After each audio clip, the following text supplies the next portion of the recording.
Hello my dear students. तो आज की इस वीडियो में आपने समझेंगे एग्जेम्पशंस एंड डिडक्शंस के बारे में। दोनों ही वर्ड को मैंने कहीं ना कहीं हल्का सा इंट्रोड्यूस किया हुआ है पहले भी, लेकिन आज इसको थोड़ा सा अच्छे से समझते हैं। ठीक है, सो लेट्स स्टार्ट।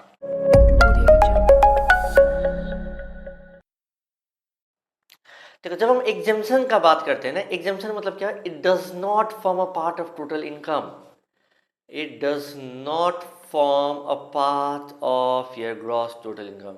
मतलब ये इनकम तो है, लेकिन इसको हम लोग ग्रॉस टोटल इनकम में ऐड ही नहीं करेंगे। इसको बोला गया है इट इज एग्जेम्प्टेड, मतलब ये इस इनकम के ऊपर आपको टैक्स देने का दरकार ही नहीं है। एक इनकम है लेकिन इसके ऊपर आपको टैक्स देने का दरकार नहीं है। जैसे कि एग्रीकल्चरल इनकम क्या था, सेक्शन 10 सबसेक्शन 1 में इनकम तो है, एग्रीकल्चर से कमाया है, लेकिन अंडर सेक्शन 10 सबसेक्शन 1 में बोला गया कि no need to pay tax on this, you are exempted. इसको दिखाने का दरकार ही नहीं है, आपका ये टोटल इनकम में ही नहीं आता है।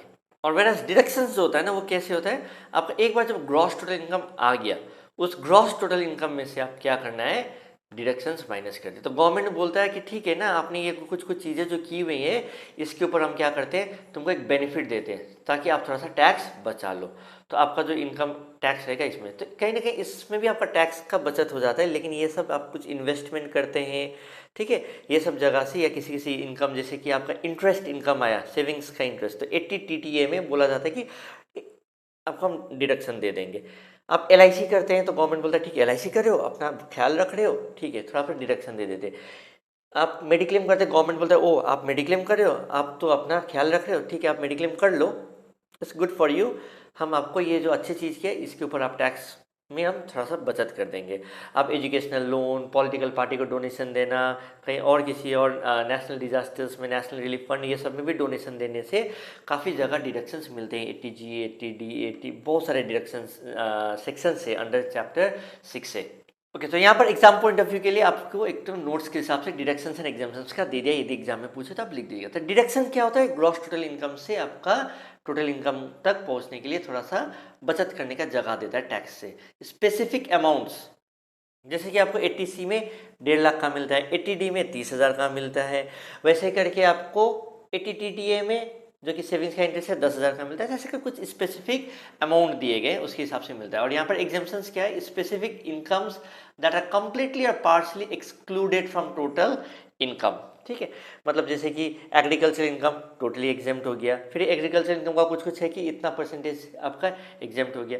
बाद में आप देखिएगा सैलरीज में बहुत सारे सेक्शंस आने वाले हैं, जिसमें से कुछ part of your income will be excluded from the total income.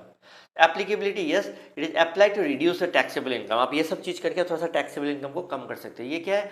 ये तो एक्सक्लूड ही हो गया एग्जाम्पशन में, ये तो आपका it does not form a part of your gross total income only. Taxable impact obviously ये GTI को आपका रिड्यूस कर देता है।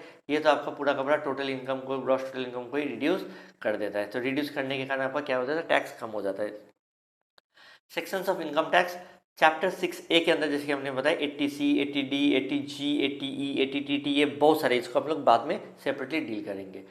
एग्जाम्पशंस का क्या है? सारे सेक्शन 10 के अंदर मिलते हैं। सेक्शन 10 के अंदर 10 सबसेक्शन 1 एग्रीकल्चर का, 1013A हाउस रेंट अलाउंस का, बहुत सारे सेक्शन है। ओके, इनफैक्ट बहुत सारे सेक्शन है, जिसमें से एग्जाम में आपको कम से कम 15-20 एग्जाम्पशंस पूछ लेता है कभी कभी। तो ये सारे कुछ डिडक्शंस एंड एग्जाम्पशंस का डिफरेंसेस है, जैसे कि क्लेम प्रोसेस है, फिर एग्जांपल्स मैंने 80C का कुछ एग्जांपल्स ऑलरेडी बता दिया है। ठीक है, क्या पर्पस होता है? सेविंग्स करो, इन्वेस्टमेंट करो, ताकि गवर्नमेंट को भी लगे कि हाँ सारे नागरिक कुछ ना कुछ सेविंग्स करें, बचा रहे अपना पैसा, सो फ्यूचर वो लोग का सिक्योर्ड है, तो वो लोग का भी रिस्पॉन्सिबिलिटी थोड़ा सा कम हो जाता है। तो इसके लिए वो लोग डिडक्शंस के लिए एनकरेज करते हैं। बट एग्जाम्पशंस में क्या होता है? Relief from the tax on specific types of income दिया जाता है। Eligibility, yes, to all the tax payers, कुछ कुछ क्राइटेरियाज है, एंड सिमिलरली एग्जाम्पशंस के लिए भी कुछ कुछ क्राइटेरियाज है। ठीक है, हाँ, जैसे कि मैंने बताया कि एग्जाम में काफ़ी फेवरेट क्वेश्चन होता है, 10, 15 या 20 मोटा मोटी आप एग्जाम्पशंस का लिस्ट लिख दो, और ये 10-12 मार्क्स के लिए आता है। तो यहाँ पर मैंने 20 एग्जाम्पशंस का लिस्ट दिया हुआ है। ओके, यहाँ से आप कोई भी 10, 12, 15 पढ़ सकते हैं, या पूरा का पूरा 20 पढ़ लो तो अच्छा है। सो देखो, 10 सबसेक्शन 1 में एग्रीकल्चर इनकम्स आर एग्जेम्प्टेड। थोड़ा सा यदि ज़्यादा मार्क्स के लिए आए तो अब हल्का सा एक्सप्लेनेशन भी दे देना। 10 सबसेक्शन 2 में share of profit from a partnership firm is exempted. क्यों? क्योंकि पार्टनरशिप फर्म एक फर्म है और वो तो ऑलरेडी एक टैक्स पे कर लिया, तो फर्म ने जब टैक्स पे कर ही दिया अपना प्रॉफिट के ऊपर, तो फिर जब वो प्रॉफिट फिर से पार्टनर के बीच में डिस्ट्रीब्यूट होगा, तो फिर से जब वो टैक्स पे करेगा तो गलत हो गया ना। तो इसीलिए यहाँ पर क्या होता है? Share of profit from partnership firm is exempted, क्योंकि it is already taxed there.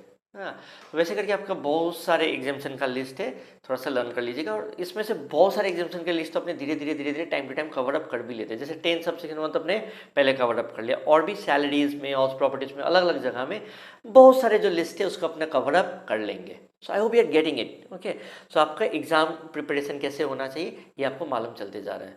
So this is what it is. So I hope you understood the difference between exemptions and deductions.